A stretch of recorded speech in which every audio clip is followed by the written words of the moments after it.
talking the 49ers, fresh off a Super Bowl loss to the Chiefs. The hangover is real, and it's starting to kick in. Slim Jim. A recent report says that Kyle Shanahan, quote, has some reservations about Garoppolo's ceiling and his overall decision-making. Nick, you've kind of been down on Garoppolo and where his ceiling is. So does this report surprise you or not? No, to me, this line of thinking is the key and the only thing that matters in unlocking any viability, any possibility of Tom Brady, the Niners, of Garoppolo being on the move. It is only about this. What does Kyle Shanahan really think of his quarterback? Because I feel like we have decent pieces of circumstantial evidence that he don't love him. Now, the evidence we have that he loves him is the contract they gave him after they traded for him. They didn't trade a ton for him, by the way, second-round pick, but then they gave him a massive contract.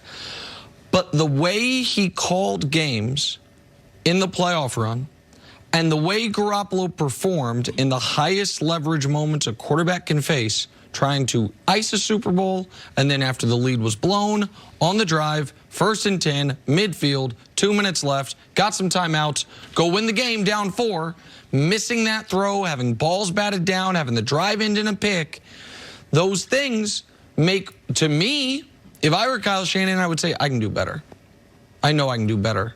If with this tight end, with this running game, with this offensive line, with this defense, my quarterback had a good but not a great year, what is he going to do when we have bad injury luck throughout a season, not just at moments in the middle of the season? What is he going to do if George Kittle regresses from the best all-around tight end in football to a good but not great tight end? What is he going to do if teams start to kind of catch up to my decided schematic advantage as far as play design? Those would be my concerns.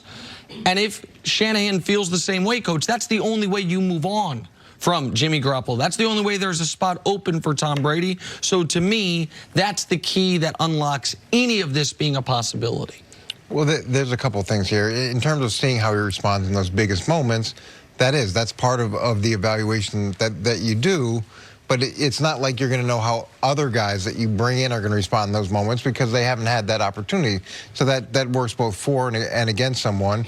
Part of being a coach and part of the reason you have a C on your chest is because you're supposed to be able to develop guys. So there's an assumption that if you go and you invest that much money into a player, you believe in the things that he can do, and you also believe that your coaching can make a player better. So if he believes that no matter how much work he does with this guy, he's only going to be at a certain level, then yeah, that makes sense that they would be looking to move on. But there's accountability on both sides of the table here. I do think Jimmy G has that make something happen element to him, and I've talked about this a lot, where he'll make something happen for you, good, or he can make something happen for your opponent, good. And that what do you think, just interceptions? Or well, make something happen guys are guys that are going to run around and take chances and throw across their body, and sometimes it's great and it works out and they get an attaboy, and sometimes they throw a pick and you're like, why would you ever throw that ball?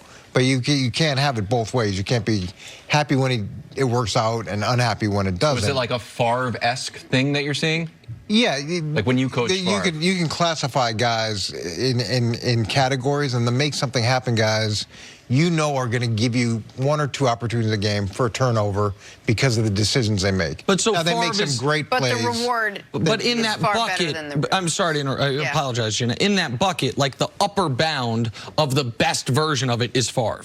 The worst version of it is Jameis. He's probably not the worst version, but those are. I mean, so Jameis Fitzpatrick is what makes Fitzpatrick. Jay Cutler was one of these guys, and so and then there's the more just in a totally different bucket is Teddy Bridgewater, right? And I would say the upper bound of that style quarterback's Tom Brady. Right? I'm gonna be conservative at times almost to a fault, but we're not going to lose the game because I made a mistake. But the further bound on the other end of that are the quarterbacks you see. It's like, man, if you're in 3rd and 12, the game's over. But you can't make that throw. But in fairness to Garoppolo now, he comes from a system that doesn't have a lot of shifting and motioning, and there is pre-snap information, and that you can come up to the line of scrimmage and evaluate what's happened and make decisions, and you put them in a system where there's a lot of movement, there's a lot of shifting motion, and the defense is moving, it's much harder to process. So there are roles and responsibilities for each side of this before you just kill the quarterback and say his ceiling is what his ceiling is. Look, we don't know what's going to happen with Tom Brady. You know what would really help all of us if he actually just came out and told us what he wanted, which he won't do, but he seems to want to talk to his friends about what he might or might not do. He was recently on the phone with his buddy Dana White, UFC president, and had this to say. Take a listen.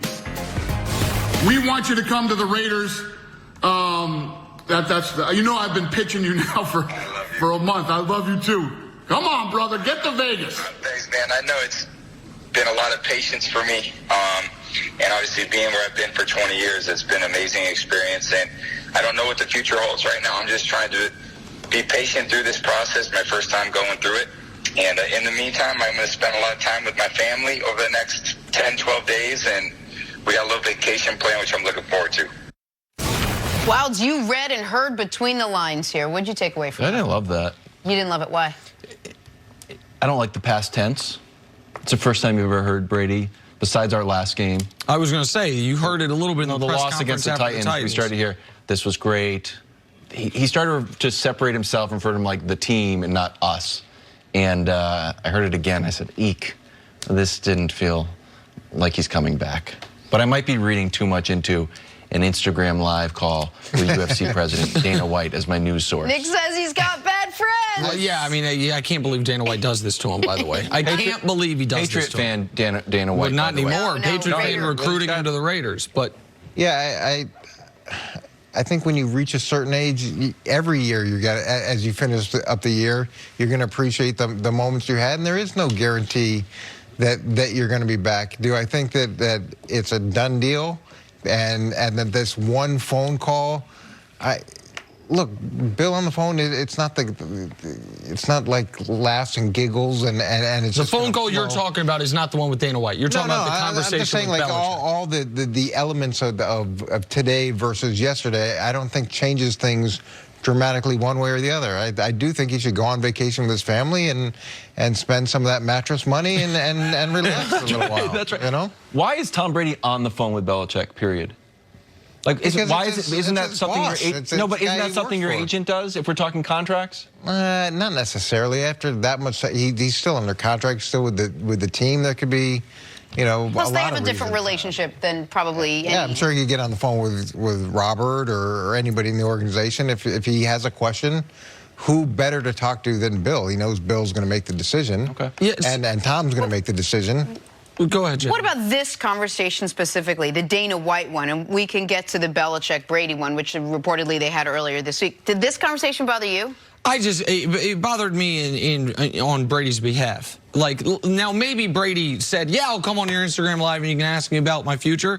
And if he did that, then it's another piece of evidence that Brady is understandably enjoying the attention. But that sounded to me like a guy who did not expect to all of a sudden be being essentially interviewed by a friend for public consumption.